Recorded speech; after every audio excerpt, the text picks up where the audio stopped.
Hi everybody, welcome back to my channel. Today this is part 2 to The Library Saved Me Money. And I just kind of wanted to talk about my experience with this and kind of how I want to use the library moving forward. And, you know, obviously I can't regret this. This is like all free and everything. But how the library can change my idea of why I shop for books.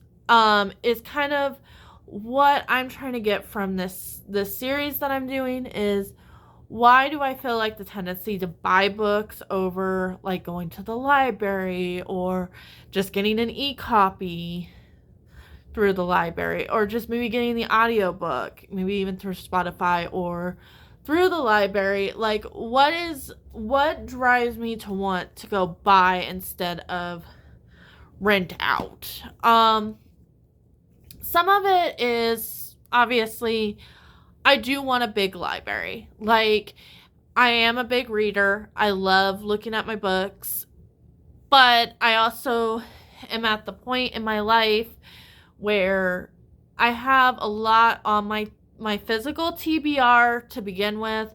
So the idea of buying books, as much as it's intriguing me, is as much as I really don't need to. I have enough books right now. So that was like something that led me to the series. I think the reason why I like it is just the environment of going to a bookstore. Um my library next to me is not a very comfortable place to be in. So when it comes to what I'm looking for in a library, environmental wise, I want something that's cozy. I want something that I go in, really nice staff, a really good selection. I'm talking about new books, old books. It's organized really well. I feel comfortable with the people around me. Like, that's some stuff that I'm looking for. And I found a library that's a little bit further away from where I am that I'm a little bit more I'm very much more comfortable going to. So that's some of it, because my local Barnes and Nobles was a little bit more cozy and stuff when it came to just being in there, and everything. The staff's a lot nicer. I went to my local library and it was not a good experience.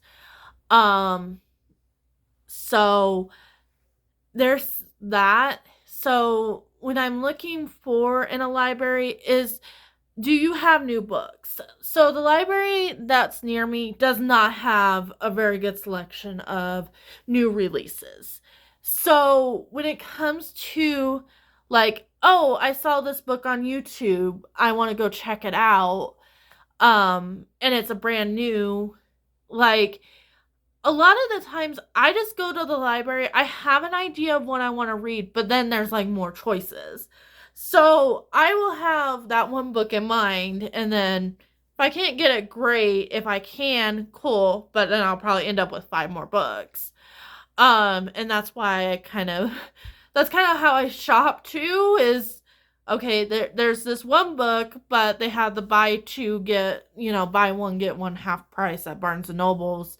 So that is something that I usually go to, and then sometimes I end up with like 3 or 4 books um that are a lot of money. So that's kind of where I'm at there. I think I had a library that's exciting to me.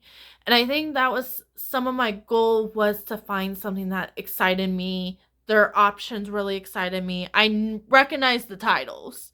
Like at my local library, like I recognize some, but most of them, like the ones I did recognize, I'm like, how old is this book? And then it's like early 2000s, which is fine. I've been going back to 90s fiction, but at the same time, like, I have all the ones that I want to read at my house. Like, I'm more doing this to find authors that I'm not too sure about. I might have read one of their books and then I was like, It's about 2-3 star. They brought out a new one. Go to the library, check them out. Debut authors, like the library is perfect for that. It's funny because some of the books that I'm going to show fit all these categories. Debut, like you don't know if you're gonna like a book or not, so that's kind of where I'm at. Like, and the other library I went to has all of that. Like, and it just depends on what you're looking for in a library. Like, are you looking for older books? Like, okay, then, one library might be better than a library that's doing newer books. Staff to me is very important. If I'm not digging the staff, like, then I don't feel comfortable going and asking them, like, hey, I've read this book, what's a good recommendation? Not like I'm planning on doing that. Like, I feel like with YouTube, I have a pretty good idea of books I want to absorb myself in. But maybe I have a weird book and I liked it and I need a recommendation. Like, I want to feel like I can ask. They might be like, I don't know. That's completely fine. And I want to find a library that has a good manga section. I didn't get to look at the manga section at the library that I was at. We totally forgot about it. I went with my boyfriend. He needed a library card, and then I got one. Yeah, we totally forgot. So, because I know this is a long intro, guys. I'm sorry. I'm trying to not have to buy manga. Manga to me is fun within the moment, and then when it comes to collecting, I'm very, very picky about what I collect. Now, if I ever have the room to collect anything and everything I want, then we'll be talking a different story. But as of right now, with the room I have, I can only fit maybe about 300 books. With all the shelf space I have, and that's with, I didn't put manga in my chart, my Excel sheet, but that's about what I think I can fit in my house right now with the space that I have. Now, like, that could change with, a move or something like that, but we just downsized last year, and that's kind of where I'm at right now. I might upgrade a bookshelf or two. I haven't decided yet. I'm trying to get to the point where I've gotten rid of, like, a lot of books, and I can, work with what I have until, I move out eventually into, I'm hoping, maybe not our forever home, but, something with a little bit more room like we had when we were living in our 2-bedroom, 2-bath. So, that's kind of where I'm at right now when it comes to my space. And that's another reason why I'm doing this is, okay, like, I'm not putting these books on my shelf. Like, this is everything minus the cookbooks. This is everything, like, I got from the library on my last trip. So, I couldn't, like, there's no way I could fit, like, everything comfortably in my house right now. So, I'm going to kind of talk to you through, these aren't reviews on the specific books. I am going to talk about 2 of them, but most of this is just, why did I think this was something like I wanted to do. I'm going to start with Spy Family, like I said. And I do have a part 1, but I'm going to kind of go a little bit deeper in part 2, this part. I got Spy Family because I do like the series. And the manga, the anime right now is not caught up. I think I'm caught up to, volume 8 is where the anime is. So, and I could get these off of Jump. If I can, I like to read physically. And the library gives me a chance of I get to read all this manga. And I don't have to pay for it, but I can still have the luxury of reading it physically. It's just a me thing. But that was why I grabbed these. And then the one I didn't grab, I just read digitally. And then I picked up Any Man from Amber Tamlin. I have a whole review, but I when it comes to YouTubers, and if I think I'm going to like your recommendations, I can like your channel. I have a couple YouTubers that I like their channel, but I'm not sure if I like their recommendations. So I've been watching Katie Colson. I think that's how you pronounce it. I do apologize if I've been saying her last name wrong. For a really long time. But she more reads like horror, thriller, kind of very weird books.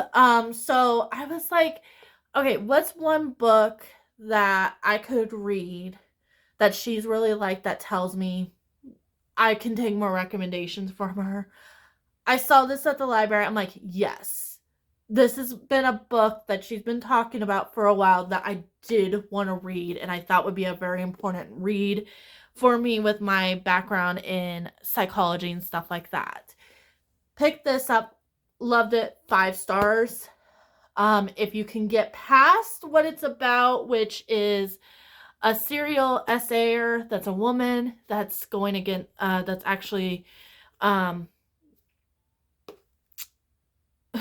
essaying men, and then like kind of the after effects of that, how the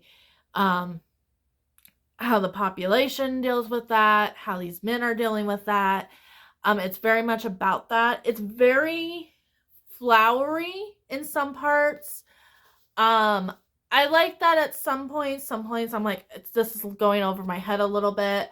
But yes, I would definitely suggest this book. I think it would be more of a 4.5 just because of some of the flowery stuff. But 4.55 stars. And then when I said an author I'm trying to read from again, Ava Reed. I read, what is her, does it tell me what books she wrote? The Wolf in the Woods, or I either read The Wolf and the Woodsman or Juniper and Thorn. Did not like it.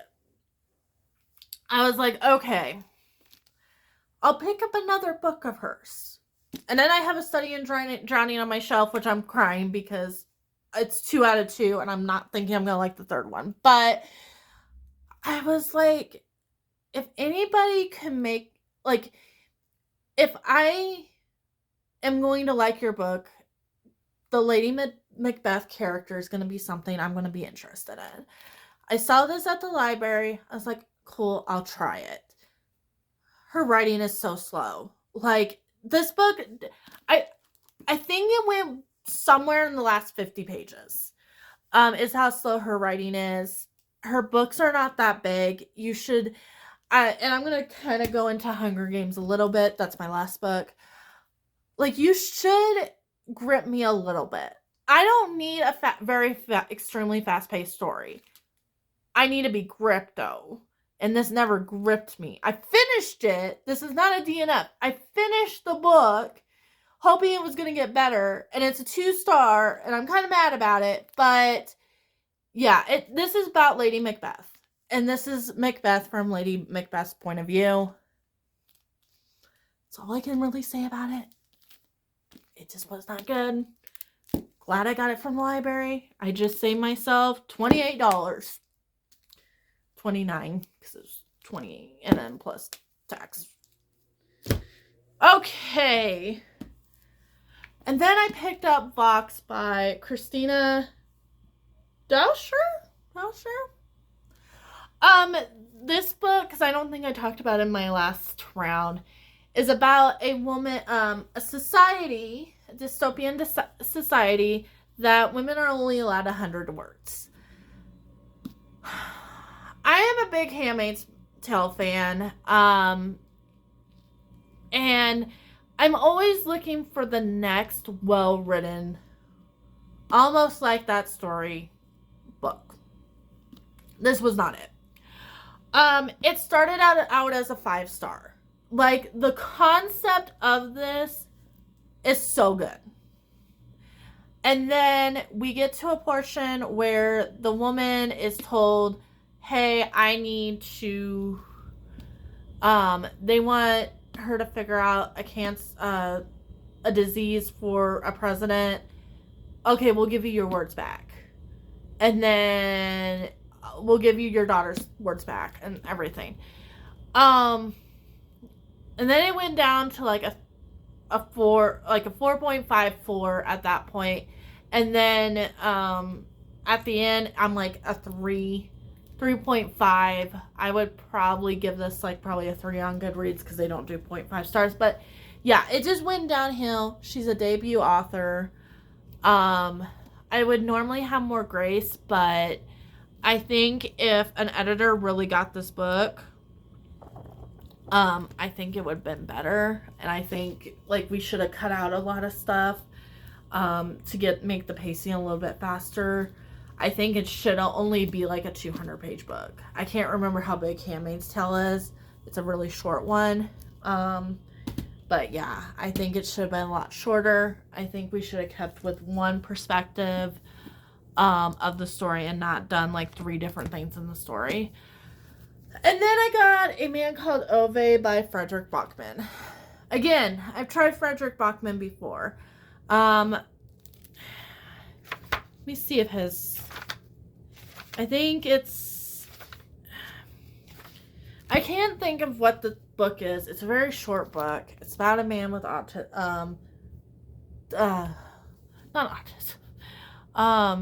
dementia. And it's 3 generations dealing with that. I did not attach to the characters, so I was like, okay, maybe the book is too short. I will try a novel from this author.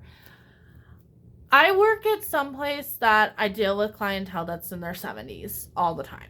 And this is just what it reminded me constantly. I got to page 80 in this, and I was like, I can't do this. This is not the headspace I want to be in. And then I try to watch the movie. Like, his headspace is not... It's a softy enough. I would come back to this if I find another book by this author that I like.